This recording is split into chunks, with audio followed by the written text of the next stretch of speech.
तो दोस्तों फाइनली आ चुका है फ्रॉम सीजन 4 का एपिसोड 10, जिसके अंदर ढेर सारी चीजें घट गई हैं। उम्मीद करता हूं कि आपको ये थियरीज, हिडन थिंग्स और कहानी पसंद आएगी। बाकी आप जानते हो कि फ्रॉम मेकर्स ने ही इससे पहले लॉस्ट सीरीज को बनाया था, तो अगर आप चाहते हो कि मैं लॉस्ट सीजन 1 से लेकर 5 तक कवर करूं तो जल्दी से इस वीडियो पर 10,000 लाइक कर दो और कॉमेंट सेक्शन में लिख दो कि आपको लॉस्ट सीरीज चाहिए, तो जल्दी से जल्दी मैं उसका भी एक्सप्लेनेशन लेकर आऊंगा। और मैंने रिसेंटली एक्सप्लेन किया है पोमुजा फिल्म को, जो कि रियल स्टोरी है मलेशियन इंडोनेशियन हॉरर। इनके हिसाब ने मिस कर दिया, जाकर देख लो, link is in the description and pinned comment. तो चलिए अब बिना किसी देरी के चलते हैं सीधा वीडियो की तरफ।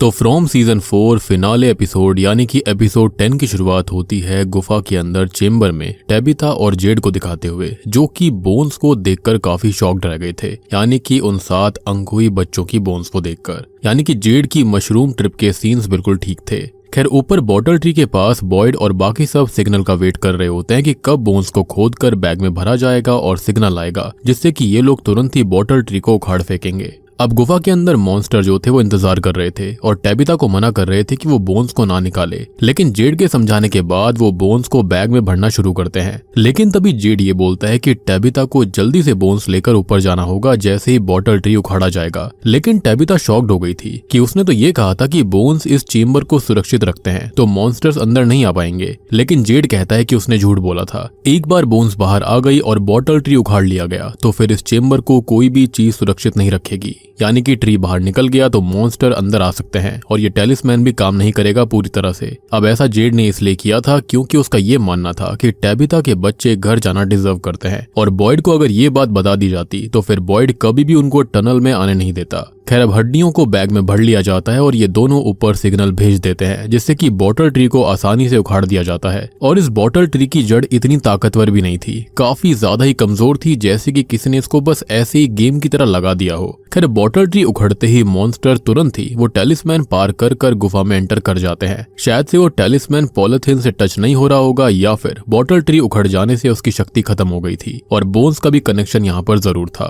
अब मॉन्स्टर्स आकर जेड और टैबिथा की तरफ बढ़ने लगते हैं और एक शेरिफ ड्रेस वाला मॉन्स्टर ये कहने लगता है कि वाह, हम सब फिर से मिल रहे हैं, काफी अच्छी बात है। और शायद से ये मॉन्स्टर्स इन दोनों से पहले भी पिछले जन्म वाले वर्जन से मिलते आ रहे होंगे। खैर अब ये उन पर हमला करने बढ़ते हैं, लेकिन तभी ऊपर गड्ढे से आ रही सूरज की रोशनी की वजह से वो आगे नहीं बढ़ पाते। यानी कि ये मॉन्स्टर्स जो हैं वो किसी न किसी तरह के वैम्पायर्स जैसे ही हैं, और इसलिए इनके अंदर जो ऑर्गन्स थे वो बिल्कुल सिकुड़ चुके थे, और ये प्रिडिक्शन भी हमने थियोरी पार्ट में कर दी थी। खैर अब इनको मॉन्स्टर्स की एक कमजोरी का पता लग गया था कि वो सूरज की रोशनी में नहीं बाहर आ सकते। खैर अब बस बॉयड जो होता है वो ऊपर से इन दोनों के लिए नीचे सीढ़ी को फेंक देता है, और तभी टैबिथा बोन्स लेकर ऊपर चढ़ने लगती है। लेकिन हमको याद है कि आखिरी एपिसोड में सोफिया यानी कि मैन इन येलो इसी लैडर की रस्सी को काट रही थी, जिससे कि ये लैडर यानी कि सीढ़ी टूट जाती है और टैबिथा सीधा नीचे आकर गिर पड़ती है, और बस अचानक से पूरा आसमान काला हो जाता है, जैसे कि कोई शक्ति मॉन्स्टर्स के फेवर में थी, और बस मॉन्स्टर ट्रांसफॉर्म होकर टैबिथा और जेड की तरफ उनको खत्म करने आगे बढ़ने लगते हैं। लेकिन फिर कोई और भी शक्ति थी जो कि जेड और टैबिथा की हेल्प कर रही होती है। ऐसा तभी पूरे फ्रॉमविल के अंदर भूकंप जैसा आ जाता है, जैसे कि मॉन्स्टर्स डर के मारे नीचे बैठ जाते हैं, और दूसरी ओर विक्टर भी कैद में डर गया था, जिसको कैनी बाहर निकालता है और गुस्सा करता है कि उसने मना किया था कि बॉटल ट्री मत उखाड़ना, और देखो अब क्या हो रहा है। खैर तभी भूकंप रुक जाता है, जिससे टैबिथा और जेड जो होते हैं वो चेम्बर के एक छोटे से रास्ते से बाहर जाने लगते हैं, और मॉन्स्टर्स भी उनका पीछा कर रहे थे, जो कि काफी खतरनाक चिल्ला रहे होते हैं। और फिर ये दोनों एक जगह आकर फंस जाते हैं, जहाँ से बाहर निकलने के रास्ते पर सिर्फ 4 लकड़ियां एक जेल की तरह रखी गई थी, लेकिन वो काफी मजबूत होती हैं। अब मॉन्स्टर्स वहां पर आने ही वाले थे, लेकिन फिर से कोई शक्ति उनकी हेल्प करती है। फिर से भूकंप आता है और मॉन्स्टर्स को वहां से भागना पड़ता है, एज वो रास्ता मलबे से दब गया था, और अगर वो मॉन्स्टर वहां से नहीं भागता तो वो उसी मलबे के नीचे आ जाता। अब ऊपर फ्रॉमविल में बॉयड, क्रिस्टी, पैटी, रैंडल और बाकी सब मौजूद थे, जो कि अंधेरे को देखकर शॉक्ड हो गए थे, क्योंकि आज से पहले ऐसा कभी नहीं हुआ था, और उनको मॉन्स्टर्स की आवाज जंगल से आने लगती है। यानी कि ये थियोरी कंफर्म है कि सिर्फ रात में ही मॉन्स्टर्स जागते हैं और दिन में उनकी शक्ति कमजोर हो जाती है, और इसलिए ही वो टनल्स के अंदर सोया करते थे ताकि वहां पर सूरज की रोशनी ना आए।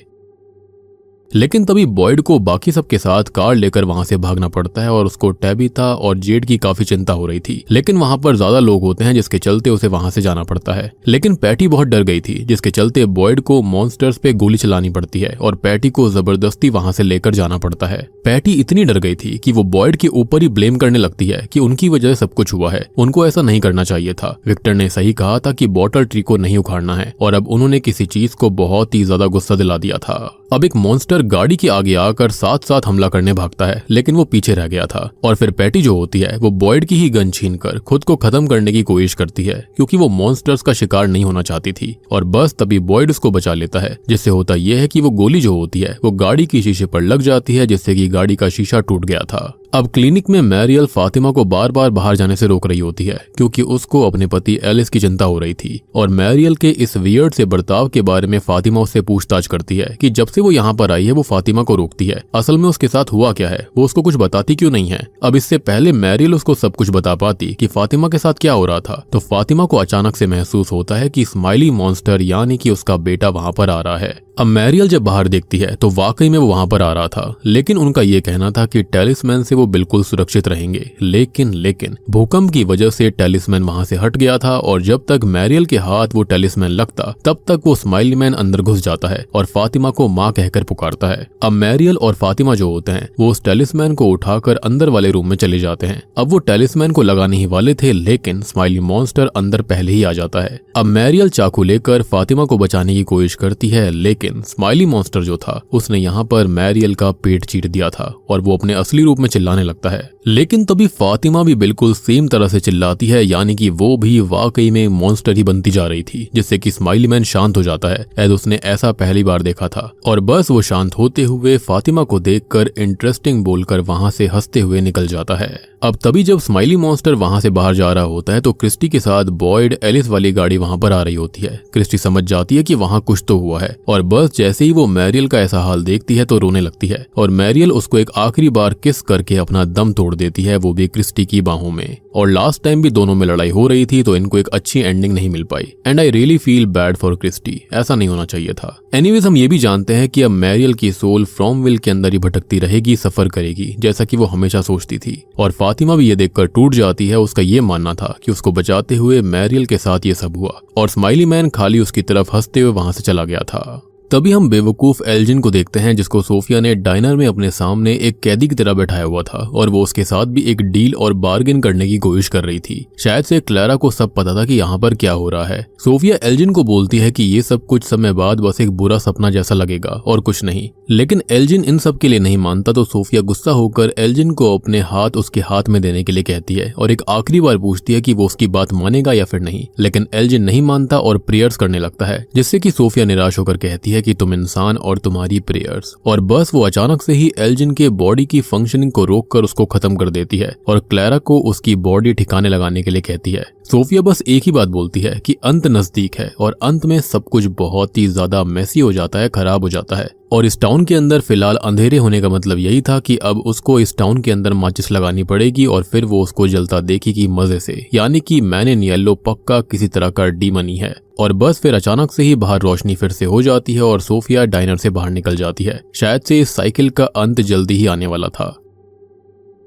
अब तभी हम देखते हैं हेनरी को, जो कि विक्टर के रूम में बैठा हुआ सोच रहा होता है कि क्या सच है क्या झूठ है। और तभी वहां पर डोना आती है, जिसके सामने हेनरी ये कहता है कि ये सब कुछ सच नहीं हो सकता, मतलब कि भरी रोशनी में एकदम अंधेरा कैसे हो सकता है और फिर से उजाला कैसे हो गया और ये जगह सच नहीं हो सकती, यानी कि सोफिया के हेलुसिनेशंस ने काम कर दिया था। May be man in yellow को विक्टर खत्म चाहिए और इसलिए ये सब हुआ था। तभी हेनरी देखता है कि विक्टर जिन कैंड पीचेस को खाकर आज तक जिंदा रहा था तो उसके अंदर उसको 2 बुलेट्स मिलती हैं, जिसके चलते हेनरी डोना से पूछता है कि विक्टर को इनकी क्या जरूरत है, सिर्फ बुलेट से विक्टर क्या करता है। लेकिन डोना कहती है कि पहले विक्टर के पास गन भी थी, लेकिन बॉयड ने उसको छीनकर शेरिफ स्टेशन के अंदर रख दिया है। तो बस हेनरी के दिमाग में कुछ तो चलने लगता है और डोना कहती है कि हेनरी को विक्टर के पास शेरिफ स्टेशन के अंदर जाना चाहिए, लेकिन विक्टर कहता है कि पहले वो इस रूम को ठीक करेगा और फिर जाएगा। लेकिन पक्का हेनरी के दिमाग में विक्टर को खत्म करने का ख्याल आ गया होगा, ऐसे उसको फ्रॉमवेल वाली दुनिया नकली लगने लगी थी। अब तभी हम बॉयड को देखते हैं जो कि रैंडल को ये बता रहा होता है कि वो पैटी समेत बाकी सबको कॉलोनी हाउस में छोड़ने गया था और सबको देखने गया था कि सब ठीक है या फिर नहीं, क्योंकि वहां पर भूकंप आया था।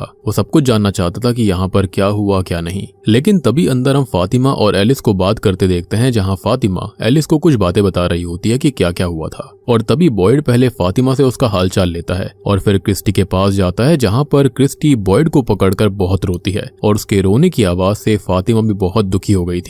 लेकिन तभी जिस जगह से बॉटल ट्री को खड़ा गया था, जहाँ से बोन्स निकाली गई थी, वहां पर एक लाल बिजली कड़कती हुई ऊपर आसमान में चली जाती है। नॉर्मली आसमान से बिजली जनरेट होकर नीचे आती है, लेकिन यहाँ पर उल्टा था। पक्का ये मैन इन येलो की ही करनी थी। अब पूरे आसमान में बादल आ जाते हैं और खतरनाक लाल बिजली कड़कने लगती है, जिसको सारे के सारे बचे हुए फ्रॉम टाउन के लोग बाहर निकलकर देख रहे थे। और रैंडल इस बात पर कहता है कि इस बार उन्होंने क्या गलत कर दिया। खैर जूली, डोना और ईथन भी ये सब देख रहे होते हैं कि तभी दूसरी कार वहां रुकती है जिसके अंदर पैटी थी। ये सब देखकर ईथन कहता है कि मॉम कहाँ पर है, और बस वो टेंशन लेने लगता है, ऐसे उसको पता लग गया था कि जेड और उसकी माँ टेबिता जो है वो टनल्स के अंदर ही रह गए। अब तभी सोफिया जो होती है यानी कि मैन इन येलो पूरे टाउन में घूमकर टेलिस्मैन्स निकाल रही होती है, यानी कि अब कोई भी चीज टाउन को सुरक्षित नहीं रखेगी। यानी कि ये टेलिस्मैन्स काम तो करते थे, लेकिन बस मैन इन येलो पर नहीं, सिर्फ मॉन्स्टर्स के ऊपर। अब तभी हेनरी जो होता है वो शेरिफ स्टेशन में आकर पूछताछ करता है कि वहां पर कोई है या फिर नहीं, और वहां किसी को ना देखकर वो तुरंत ही सर्च करने लगता है कि विक्टर की गन कहां पर है। और जैसे ही उसको विक्टर की गन मिलती है वो उसको निकालकर अपनी पॉकेट में रख लेता है। और बस जैसे ही वहां पर कैनी उससे पूछताछ करने आता है कि वो यहाँ पर क्या कर रहा था, तो वो बहाना बनाकर वहां से निकल जाता है। अब हम तभी ईथन, डोना और जूली को देखते हैं जो कि बैठे हुए थे, लेकिन ईथन रो रहा था कि अब सब खत्म हो जाएंगे। विक्टर ने सही कहा था, वो अकेला रह जाएगा। लेकिन जूली उससे वादा करती है कि वो दोनों एक दूसरे को संभाल लेंगे, लेकिन कैसे, इसका जवाब तो खुद जूली के पास भी नहीं था।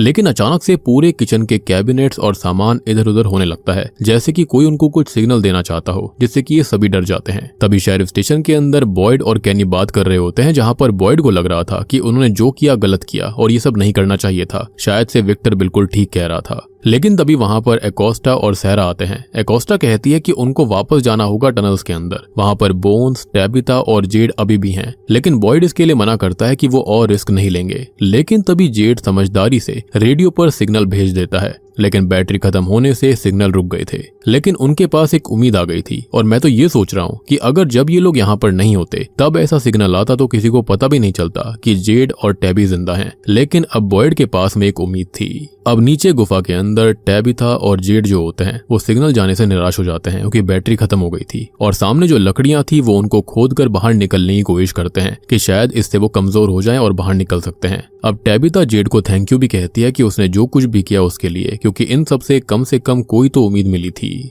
लेकिन तभी हम क्रिस्टी को देखते हैं जो कि मैरियल की लाश को लेकर रैंडल के साथ चर्च की तरफ जा रही होती है, और बॉयड उसको संभालते हुए बोलता है कि अगर उसे किसी भी चीज की जरूरत हो तो वो उसको जरूर बताए। लेकिन बॉयड वहीं फातिमा और एलिस के साथ अंदर जाकर प्लान बताता है कि वो अकेला टनल्स में जा रहा है। उसको जेड और टेबिता का सिग्नल आया था, लेकिन फातिमा और एलिस का ये कहना था कि क्या पता वो जेड और टेबिता हो ही ना, क्योंकि ये मॉन्स्टर काफी समझदार हैं, तो हो सकता है कि वो उन लोगों को टनल्स में लाने के लिए ऐसा कर रहे होंगे।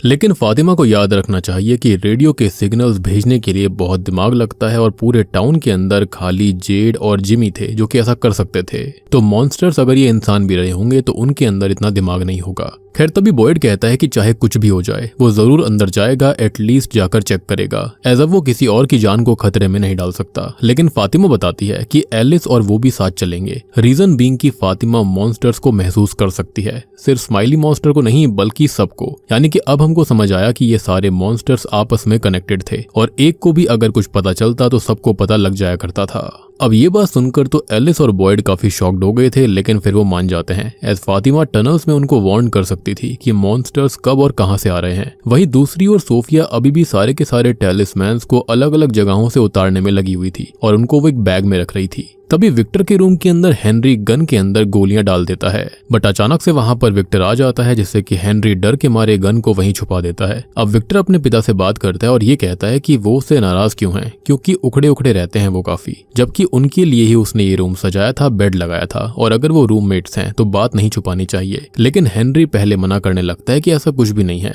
लेकिन तभी विक्टर बोलता है कि शायद उसने गलती करी, क्योंकि जब से उसने अपने पिता को मॉम और मैन इन येलो के बारे में बताया है और जब से वो ड्राइंग दिखाई है तब से ही ये सब हुआ है, और उनके माइंड में क्या चल रहा है वो उसको जरूर बताएं। लेकिन हेनरी कहता है कि दिक्कत तुम हो विक्टर, और तुम असली नहीं हो, तुमने मुझे इसी बेकार दुनिया में रखा हुआ है। और बस तभी हेनरी गन निकालकर विक्टर की तरफ पॉइंट करने लगता है। लेकिन विक्टर ये बोलता है कि डैड, ये जगह आपके दिमाग के साथ खेल रही है और ये सब कुछ असली नहीं है, प्लीज रुक जाओ। लेकिन तभी वहां ईथन विक्टर से मिलने आया हुआ था और हेनरी गलती से ईथन की तरफ गन दिखा देता है, तो विक्टर अपने ही पिता को रोकता है, गन छीनकर नीचे गिरा देता है और गुस्सा करता है कि वो ये क्या कर रहे हैं और इस तरह से वो उसको बचाएंगे। वो उनको बहुत डांटता है, जिससे कि हेनरी को थोड़ा सा होश आता है और वो उससे माफी मांगने लगता है। खैर तभी सोफिया फिर से सारे टेलिस्मैन्स इकट्ठे करने में लगी हुई थी और क्लैरा भी उसके लिए टेलिस्मैन्स लेकर आती है, जिस पर सोफिया उसको अच्छी बच्ची बोलकर वहां से जाने लगती है। यानी कि सोफिया एक बड़े मैसेकर की तैयारी में थी। अब तभी उसी चेंबर के एंट्रेंस के पास में बॉयड, एलिस और फातिमा थे, जहां पर जेड और टेबिथा अंदर गए। लेकिन बॉयड बोलता है कि अगर अंदर जाकर कुछ भी होता है तो वो दोनों सिर्फ अपनी जान बचाएंगे और कोई कुछ भी सवाल नहीं पूछेगा, जिसके लिए सब मान जाते हैं। और बस तभी जेड और टेबिथा को दिखाया जाता है, जहां पर जेड के हाथ बहुत थक गए थे खुदाई करते करते। लेकिन तभी टेबिथा कहती है कि वो बोन्स का इस्तेमाल भी तो कर सकते हैं और मिट्टी खोद सकते हैं। जेड ऐसा ही करता है, लेकिन जैसे ही टेबिथा एक बच्चे के स्कल को छूती है तो उसको वही अंकुई बच्ची याद आने लगती है, जिसके बारे में टेबिथा जेड को बताती है कि हाँ, ये बोन्स वाकई में उन्हीं बच्चों की है और उनमें से एक बच्ची की बोन है ये। जिससे कि टेबिथा बहुत ही इमोशनल हो गई थी कि बच्चों के साथ क्या करा गया था और रिचुअल करके उनको सैक्रिफाइस कैसे कर दिया गया। खैर अब तक फातिमा, एलिस और बॉयड भी नीचे आ गए थे, लेकिन फातिमा उनको रोक देती है कि मॉन्स्टर्स को पता लग चुका है कि वो लोग उन दोनों को लेने आए हैं। लेकिन फिर फातिमा सब महसूस करके उनको आगे बढ़ने के लिए कहती है। बट तभी जेड और टेबिथा को भी मॉन्स्टर्स की आवाज आ रही थी। लेकिन अब तक दूसरी साइड से फातिमा, बॉयड और एलिस आ गए थे और बॉयड फाइनली तंग आकर इन लकड़ियों पर गोली चला देता है और टेबिथा और जेड इस साइड आ जाते हैं। लेकिन तब तक दो मॉन्स्टर्स वहां पर आ गए थे। लेकिन इस बार फातिमा एलिस को वहां से जाने के लिए कहती है, क्योंकि फातिमा ने एलिस को बताया था कि वो अजीब फील करती है और वो पहले जैसी नहीं रही, जिसका रीजन कुछ और नहीं बल्कि यही था कि फातिमा भी अब पूरी तरह से मॉन्स्टर बन गई थी। यानी कि हमारी एक और थियरी सच हो गई। खैर अब वो पूरी तरह से ट्रांसफॉर्म होकर इन दोनों ही मॉन्स्टर से ऑफ स्क्रीन लड़ने की कोशिश करती है, जितने में टेबिथा और जेड वहां से बॉयड और एलिस के साथ निकलने लगते हैं। लेकिन एलिस ये देखकर बहुत ज्यादा शॉक्ड रह गया था और वो वहां से जाना नहीं चाहता था। लेकिन अब फातिमा का क्या होगा इसके बारे में किसी को नहीं पता लगता। मतलब कि क्या वो मॉन्स्टर इसको खत्म कर देंगे या फिर फातिमा उनके साथ मिल जाएगी। और एक बात नोटिस करो कि अगर फातिमा मॉन्स्टर में चेंज होने के बावजूद भी इन टाउन के लोगों के साथ रह सकती है, सब कुछ अच्छा कर सकती है, सो माइट भी यहाँ पर जो मॉन्स्टर है वो खून पीने के लिए लोगों को नहीं मारते, बल्कि उनको मजा आता है ऐसा करने में। उनका मन जो था वो इविल था, लेकिन फातिमा का दिल ऐसा नहीं था। और मैंने ये बात भी आपको कही थी कि पक्का फातिमा किसी हाइब्रिड काइंड ऑफ मॉन्स्टर में चेंज हुई है, जो कि यहाँ पर साफ साफ नजर आ रहा होता है। एनीवेज अब सीजन 4 का फिनाले सीन आता है, जो कि बिल्कुल मेरी प्रेडिक्शन के अकॉर्डिंग ही है। सोफिया के साथ बॉय इन वाइट चलते हुए आ रहा था। जी हाँ, मैंने कहा था कि ये पक्का एक खेल होगा। और बस सोफिया बॉय इन वाइट की काफी तारीफ करती है कि वाह तुम तो बड़े हो गए। बॉय इन वाइट कहता है कि उनके पास बोन्स आ गई हैं, लेकिन सोफिया कहती है कि बॉटल ट्री भी तो चला गया। यानी कि मैन इन येलो के लिए बोन्स इंपॉर्टेंट थी और बॉय इन वाइट के लिए बॉटल ट्री, और इसलिए ही दोनों थोड़े थोड़े घबरा गए थे। जैसे कि मैन इन येलो बोन्स के बारे में सुनकर घबरा गया था, और जब बॉय इन वाइट को बॉटल ट्री के बारे में पता चला तब वो भी घबरा गया था। उसने विक्टर को वार्न किया था। एनीवेज बॉय इन वाइट कहता है कि इस बार तुम हार जाओगे, यानी कि ये सब पहले भी रिपीट हो चुका है। लेकिन सोफिया कहती है कि मैं तो हमेशा बिंदास रहती हूँ, ऑप्टिमिस्टिक रहती हूँ, देखते हैं कि क्या होगा। और बस सोफिया सारे के सारे टेलिस्मैन्स को एक एक करके फार अवे ट्री में फेंक देती है। मे बी इसी तरह से आखिरी साइकिल में उसने यही किया होगा, जिसके बाद इस साइकिल में बॉयड को ये टेलिस्मैन्स गुफा के अंदर मिले। सो मे बी या तो ये साइकिल यहीं खत्म हो जाएगी या फिर ये चलती रहेगी जब तक कि बॉय इन वाइट जीत नहीं जाता। और शायद से मैन इन येलो और बॉय इन वाइट छोटे बड़े भाई हो सकते हैं या फिर बाप बेटे हो सकते हैं, जिसमें कि बॉय इन वाइट की सोच जो है वो अच्छी है और वो ह्यूमैनिटी पे भरोसा करता है। लेकिन मैन इन येलो शैतानी है, इविल है, जिसको इंसानों को टॉर्चर करने में मजा आता है। और बस इसी तरह से ये दोनों खेलते रहते हैं, जैसे कि चेस खेला जाता है ना, बिल्कुल वैसे। और यहाँ पर ये सारे के सारे लोग जो थे, जो कि फ्रॉम में रह रहे हैं, वो सारे के सारे कुछ और नहीं बल्कि प्यादे थे। और बस शायद से ये दोनों हमेशा शर्त लगाते रहते होंगे देखने के लिए कि कौन सही है और कौन गलत है, जिससे कि साबित हो जाए कि इंसानियत को बचाना अच्छा रहेगा या फिर नहीं।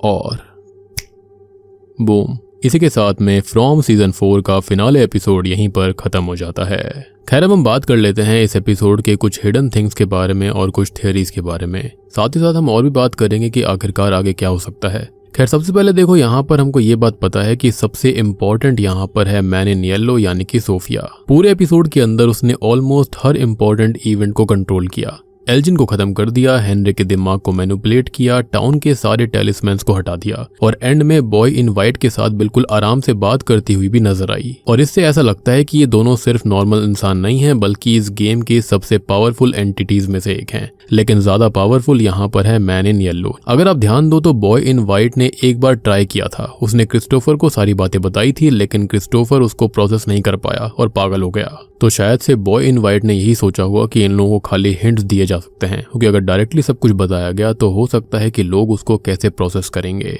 लेकिन फिर भी मुझे यही लगता है कि मैन इन येलो के पास में ज्यादा शक्तियां हैं। अब बॉय इन वाइट और मैन इन येलो एक दूसरे के अपोजिट प्लेयर्स हैं। मेरे हिसाब से बॉय इन वाइट और मैन इन येलो एक दूसरे के पुराने दुश्मन हैं, या फिर शायद से भाई हो सकते हैं या फिर बाप बेटे हो सकते हैं। दोनों एक दूसरे को अच्छे से जानते हैं और फिनाले में भी बिल्कुल नॉर्मल तरीके से बात करते हैं, जैसे कि वो पहले कई बार इस खेल को खेल चुके हैं। और वो दोनों एक दूसरे को देखकर बिल्कुल भी सरप्राइज नहीं थे। जैसे कि मैन इन येलो यहाँ पर सोफिया के रूप में था, फिर भी बॉय इन वाइट उसको इजीली पहचान गया। इससे लगता है कि ये दोनों काफी समय से एक ही गेम बार बार खेलते आ रहे हैं। अब बॉय इन वाइट जो है वो इंसानियत को बचाना चाहता है, लेकिन मैन इन येलो जो है वो इंसानियत को बर्बाद करना चाहता है। अब बात करी जाए बॉटल ट्री यानी कि खास फार अवे ट्री के बारे में, तो वो खाली एक पेड़ नहीं था बल्कि एक सील थी। एपिसोड 10 ने ये थियोरी बहुत ही स्ट्रॉन्ग कर दी है कि बॉटल ट्री असल में एक मैजिकल लॉक की तरह था या सील था। जैसे ही ट्री को उखाड़ा गया, मॉन्स्टर आजाद हो गए, अर्थक्वेक आना शुरू हो गए, आसमान में अंधेरा छा गया और लाल बिजली कड़कने लगी। अगर ट्री सिर्फ एक नॉर्मल पोर्टल होता तो इतनी बड़ी रिएक्शन नहीं होती।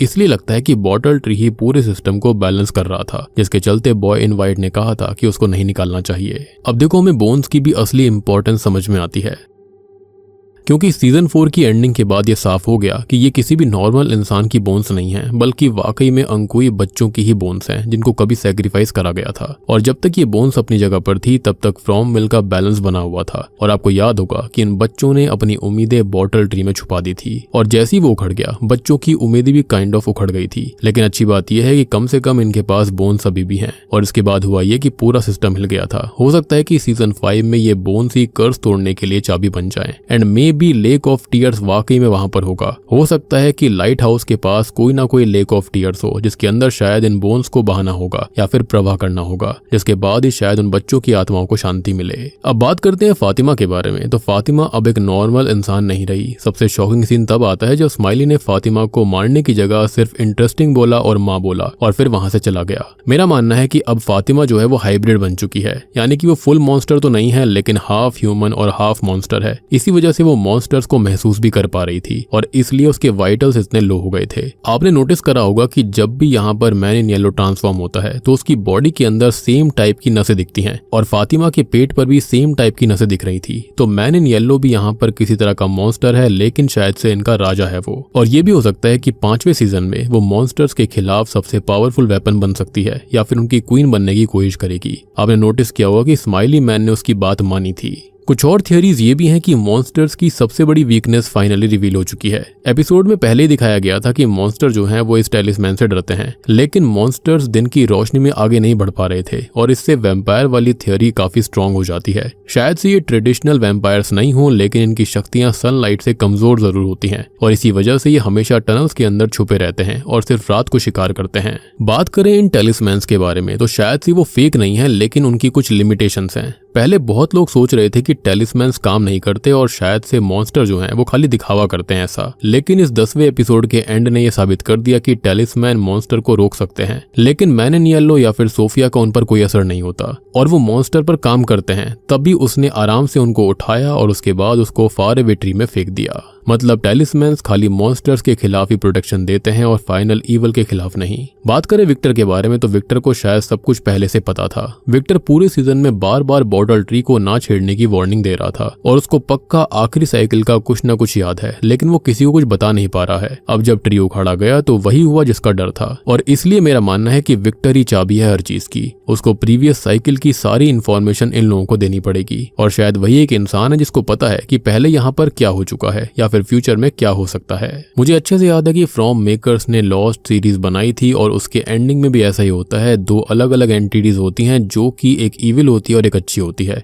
एक तो सबको प्रोटेक्ट करती है लेकिन दूसरी वाली सबको खत्म करना चाहती है। सो माइट भी इसके अंदर भी सेम चीज चल रही है। और अगर आप चाहते हो कि मैं लॉस्ट सीरीज को भी कवर करूं तो जल्दी से इस वीडियो के ऊपर 10,000 लाइक और कम से कम 500 कमेंट कर देना, और फिर जल्दी से जल्दी मैं लॉस्ट सीजन 1 से लेकर 5 तक भी एक्सप्लेन करूंगा। अब बात करते हैं हम रेड लाइटनिंग यानी कि रेड बिजली कड़कने के बारे में। तो देखो, फिनाले के अंत में जो लाल बिजली आसमान की तरफ गई थी उससे हम ये मान सकते हैं कि वो नॉर्मल वेदर नहीं था, बल्कि ये सिग्नल था कि फ्रॉमविल का बैलेंस अब टूट चुका है। मतलब कि गेम का अगला फेज शुरू हो चुका है और अब सीजन 5 के अंदर बहुत कुछ डेंजरस होने वाला है, यानी कि साइकिल अपने अंत तक पहुंच रही थी। और अब तो मुझे ऐसा भी लगता है कि जो कुछ बॉयड को दिखाई दे रहा था, जैसे कि उसको फादर खतरी दिखाई देते हैं, तो क्या वो मैन इन येलो की मैनिपुलेशन हो सकती है? क्योंकि जब से उसके अंदर वो कीड़े गए थे जो कि उसको मार्टिन ने दिए थे, उसके बाद से उसको ये सब चीजें दिखाई दे रही हैं। सो माइट भी हो सकता है कि पक्का ये सब चीजें मैन इन येलो ही कर रहा होगा, और ऐसा करके शायद से बॉयड ने मॉन्स्टर को आजाद नहीं किया बल्कि पूरे ही गेम के रूल्स को तोड़ दिया। अगर बॉटल ट्री वहीं रहता तो शायद सब कुछ कंट्रोल में होता, और इसलिए विक्टर शुरू से ही मना कर रहा था कि यहाँ पर कभी भी उस बॉटल ट्री को मत उखाड़ना, वो बहुत खास है। लेकिन बॉयड के डिसीजन की वजह से पूरा टाउन खतरे में आ चुका था।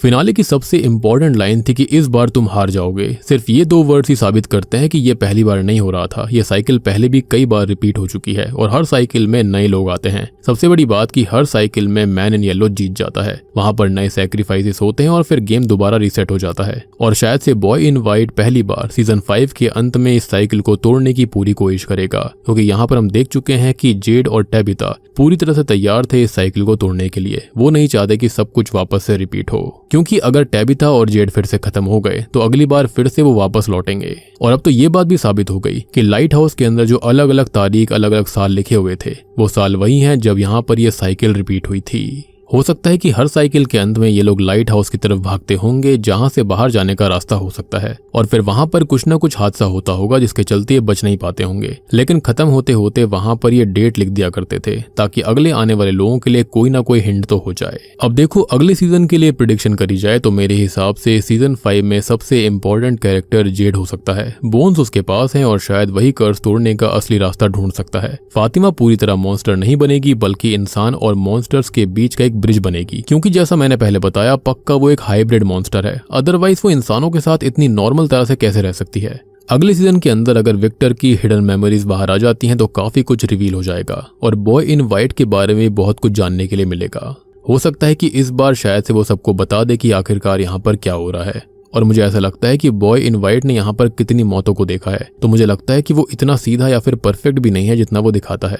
हो सकता है कि वो भी इस गेम का एक प्लेयर हो, बस मैन इन येलो से अलग साइड पर। और अगर ये थियरी सही है तो सीजन 5 की जो एंडिंग होगी उसके अंदर हम बॉय इन वाइट और मैन इन येलो के कन्फ्रंटेशन को देख सकते हैं, जहां पर डिसाइड होगा कि इंसानियत जीतेगी या फिर फ्रॉमविल का साइकिल हमेशा के लिए कंटिन्यू रहेगा। और मुझे ऐसा लगता है कि एक थियरी और निकल कर आ सकती है कि जैसे यहाँ पर सोफिया ने एल्जिन को खत्म कर दिया, तो हो सकता है कि सीजन 5 के अगले एपिसोड्स के अंदर जो यहाँ पर मैन इन येलो है वो एल्जिन बनकर आएगा और टाउन को बॉय इन वाइट के खिलाफ भड़काने लगेगा ताकि गेम उसकी तरफ चला जाए।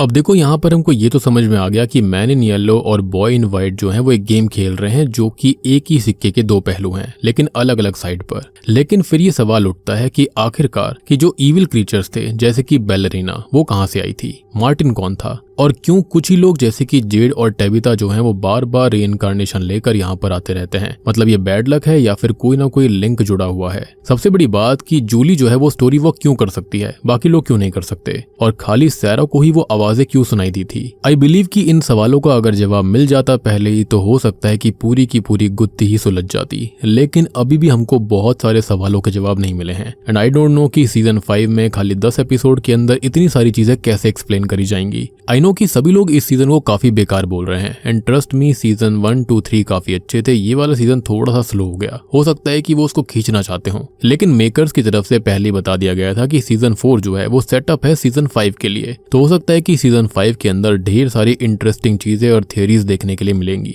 हो सकता है कि एपिसोड 1 ही हो सकता है मैन इन येलो और बॉय इन वाइट की हिस्ट्री के बारे में, जहां पर पता चले कि आखिरकार ये सब हुआ कैसे था, इन सब चीजों की शुरुआत कैसे हुई थी। तो उम्मीद करता हूँ कि आपको एपिसोड 10 की एक्सप्लेनेशन पसंद आई होगी। पसंद आई तो वीडियो को लाइक कर दो, और अगर आप चाहते हो कि मैं लॉस्ट सीरीज को भी लेकर आऊं तो जल्दी से इस वीडियो के ऊपर 10,000 लाइक कर दो और 500 से ज्यादा कमेंट चाहिए अगर आपको लॉस्ट सीरीज देखनी है, क्योंकि हम फ्रॉम सीजन 5 से पहले लॉस्ट के भी सारे सीजन्स को कवर कर लेंगे। एंड हो सकता है कि लॉस्ट को देखने के बाद में, समझने के बाद में हमको कहानी और भी अच्छे से समझ में आ जाए कि यहाँ पर क्या हो सकता है, प्रेडिक्शंस आ सकती हैं। बाकी आप लोग बताना कमेंट सेक्शन में कि आपका इस एपिसोड के बारे में और सीजन 4 के बारे में क्या ख्याल है। बाकी आपको फ्रॉम सीरीज कैसी लगती है या फिर आप कहां से इसको देख रहे हो, कमेंट सेक्शन में जरूर बताइए। तो मैं आप सबको मिलता हूँ अगली वीडियो के साथ में, तब तक के लिए